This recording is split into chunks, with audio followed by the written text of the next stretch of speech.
As per direction of the Honorable Chief Minister Dr. Himanta Biswa Sharma, I attended an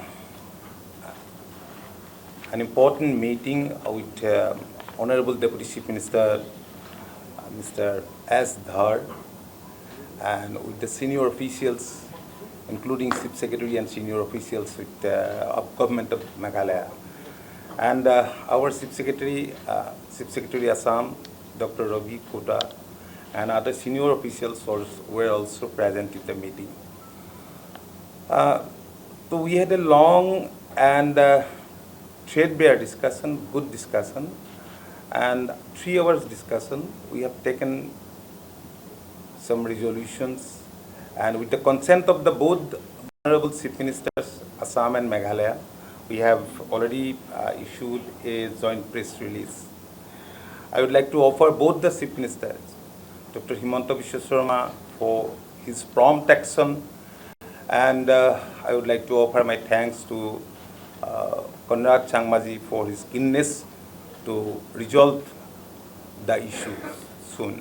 Shillongot যোৱা 19 আগষ্ট 2026 তাৰিখে সংঘটিত ঘটনাৰ পাছত উদ্ভৱ হোৱা পৰিস্থিতিৰ বিষয়ে আলোচনা কৰিবলৈ 22 আগষ্ট 2026 তাৰিখে কইনাধৰা ষ্টেট গেষ্ট হাউছত মেঘালয় চৰকাৰ আৰু অসম চৰকাৰৰ মাজত এখন বৈঠক অনুষ্ঠিত হয়। ঘটনাৰ পিছতেই অসমৰ মাননীয় মুখ্যমন্ত্ৰী ডক্টৰ হিমন্ত বিশ্ব শৰ্মা ডাঙৰীয়াই মেঘালয়ৰ মাননীয় মুখ্যমন্ত্ৰী কনৰাড চাংমাৰ সৈতে আলোচনা কৰিছিল আৰু দুয়োগৰাকী মুখ্যমন্ত্ৰীয়ে এনেধৰণৰ বৈঠক অনুষ্ঠিত কৰি এই বিষয়টোৰ খৰখেদাকৈ মীমাংসা কৰাৰ কাৰণে ব্যৱস্থা লৈছিল আৰু তাৰ কাৰণে আজি ডেপুটি চিফ মিনিষ্টাৰ আহিছে, CS আৰু চিনিয়ৰ অফিচিয়েল সকলো আহিছে আৰু আমাকো মুখ্যমন্ত্ৰী ডাঙৰীয়াই নিৰ্দেশ দিয়াৰ কাৰণে আমি চিফ সেক্ৰেটাৰীৰ লগতে চিনিয়ৰ অফিচিয়েলছ সকল আজি ইয়াক বৈঠকত মিলিত হ'লোঁ। বহুত ইস্যুৱে আমি আলোচনা কৰিলোঁ এই ঘটনাৰ লগত জড়িত আৰু ডাঙৰ কথা যে মেঘালয় চৰকাৰৰ হৈ আজি ডেপুটি চিফ মিনিষ্টাৰে ৰিগ্ৰেট কৰিছে মেঘালয় চৰকাৰে 2026 চনৰ 19 আগষ্টত শ্বিলঙত সংঘটিত হোৱা দুৰ্ভাগ্যজনক ঘটনাটোৰ বাবে আন্তৰিকতাৰে দুখ প্ৰকাশ কৰিছে আৰু ইয়াৰ সৈতে জড়িতসকলৰ বিৰুদ্ধে দৃঢ় ব্যৱস্থা গ্ৰহণ কৰাৰ আশ্বাস দিছে। মেঘালয় চৰকাৰে অৱগত কৰে যে খাচী ষ্টুডেণ্টছ ইউনিয়নৰ সভাপতি, উপসভাপতি আৰু সাধাৰণ সম্পাদকক Meghalaya maintenance of public order act প্ৰয়োগ কৰি গ্ৰেপ্তাৰ কৰা হৈছে। মেঘালয় চৰকাৰে জনায় যে 19 আগষ্ট 2026 তাৰিখে সংঘটিত ঘটনাৰ সন্দৰ্ভত এতিয়ালৈকে 15খন FIR পঞ্জীয়ন কৰা হৈছে। 3 দুষ্কৃতিকাৰীৰ চিনাক্তকৰণ, 19 আগষ্ট 2026 তাৰিখে সংঘটিত ঘটনাৰ সৈতে জড়িত 5জন মুখ ঢকা ব্যক্তিক এতিয়ালৈকে চিনাক্ত কৰা হৈছে আৰু বিশেষকৈ অসমত পঞ্জীয়নভুক্ত বাহনত আক্ৰমণ চলোৱা ঘটনাৰ সৈতে তেওঁলোক জড়িত আছিল। বিশেষ তদন্তকাৰী দল গঠন মেঘালয় চৰকাৰে জনায় যে শ্বিলঙত সংঘটিত ঘটনাৰ সৈতে জড়িত সকলো দুষ্কৃতিকাৰীক চিনাক্ত কৰিবলৈ বিশেষকৈ অসমত পঞ্জীয়নভুক্ত বাহনত আক্ৰমণ চলোৱা লোকসকলক চিনাক্ত কৰি আইন অনুসৰি তেওঁলোকৰ বিৰুদ্ধে গোচৰ চলাবলৈ এটা বিশেষ তদন্তকাৰী দল গঠন কৰা হ'ব। ইতিমধ্যে 3770ৰো অধিক অসমত পঞ্জীয়নভুক্ত বাহনক নিৰাপদে মেঘালয়ৰ পৰা অসমলৈ লৈ অহা হৈছে। আলোচনা চলি থকাৰ সময়তো আজি বহুকেইখন পঞ্জীয়নভুক্ত অসমত পঞ্জীয়নভুক্ত বাহনত বহু লোক তাৰ পৰা আহি আছে বুলি আমাক মেঘালয় চৰকাৰৰ তৰফৰ পৰা জনোৱা হৈছে। ইয়াৰ উপৰিও অসম কণ্ট্ৰল ৰুমলৈ 54টা জৰুৰী ফোন আহিছে, য'ত 175জন লোক জড়িত, তেওঁলোকক স্থানান্তৰৰ ক্ষেত্ৰত সহায় আগবঢ়োৱা হৈছে। ইয়াৰ ভিতৰত 22খন ব্যক্তিগত বাহন আৰু 5খন পৰ্যটক বাহন আছে। মেঘালয় চৰকাৰে জনায় যে তেওঁলোকৰ কণ্ট্ৰল ৰুমলৈ এতিয়ালৈ 379টা জৰুৰী ফোন আহিছে। মেঘালয়ত পূৰ্বে আবদ্ধ হৈ থকা অধিকাংশ যাত্ৰী আৰু বাহন, যাৰ ভিতৰত 402খন আৰু 500খন বাহন আছিল, উমিয়াম হ্ৰদ অংশকে ধৰি গুৰুত্বপূৰ্ণ যাতায়াত কৰিডৰসমূহ অতিক্ৰম কৰি সফলতাৰে আগবাঢ়িছে। এতিয়াও অসমলৈ স্থানান্তৰ কৰিবলগীয়া যিকোনো যাত্ৰী বা বাহনক পৰৱৰ্তী 48 ঘণ্টাৰ ভিতৰত নিৰাপদে এস্কৰ্ট কৰি অসমলৈ লৈ অহা হ'ব। অসমলৈ উভতি আহিব বিচৰা প্ৰতিজন পৰ্যটক বা বাহনক সহায় আৰু নিৰাপদ এস্কৰ্ট প্ৰদান নিশ্চিত কৰিবলৈ বিশেষ ব্যৱস্থা গ্ৰহণ কৰা হ'ব। অসমৰ IG স্পেচিয়েল ব্ৰাঞ্চ আৰু মেঘালয়ৰ IG ল এণ্ড অৰ্ডাৰৰ মাজত এটা বিশেষ সমন্বয় ব্যৱস্থা আৰু নিৰ্দিষ্ট হেল্পলাইন স্থাপনৰ সিদ্ধান্ত লোৱা হয়। আবদ্ধ হৈ থকা লোকসকলক বিচাৰি উলিওৱা আৰু তেওঁলোকক সহায় কৰাৰ বাবে এটা অনলাইন সহায়ক মঞ্চও সক্ৰিয় কৰা হ'ব।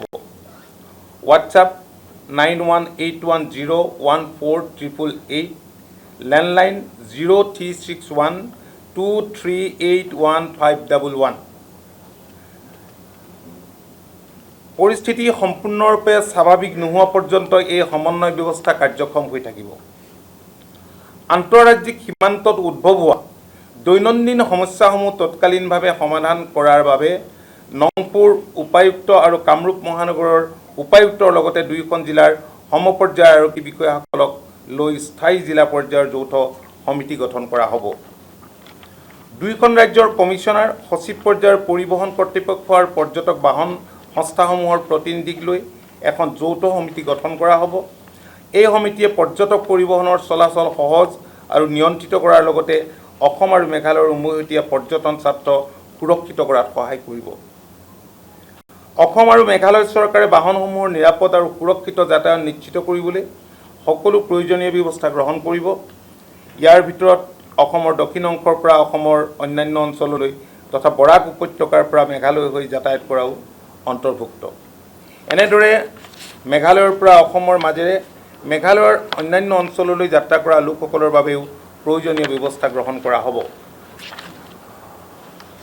মেঘালয় চৰকাৰে পুনৰ নিশ্চিত কৰে যে অসম আৰু দেশৰ অন্যান্য অংশৰ পৰা মেঘালয়লৈ অহা সকলো পৰ্যটক আৰু বাহনৰ মেঘালয়ত থকাৰ সময়ছোৱা ৰাজ্যখনৰ ভিতৰত চলাচলৰ সময়ত সুৰক্ষা আৰু নিৰাপত্তাৰ দায়িত্ব চৰকাৰে গ্ৰহণ কৰিব। তো আমি সকলোৱে জানো যে কম বেছি পৰিমাণে প্ৰত্যেক বছৰে এনেবোৰ ঘটনা মেঘালয়ত সংঘটিত হয়, যাৰ ফলত বহু লোকৰ ক্ষয় ক্ষতিও হয়। আৰু এইবাৰ আনফৰ্চুনেট ঘটনাটো আমি কৈছোঁ অত্যন্ত দুৰ্ভাগ্যজনক, অনাকাংক্ষিত।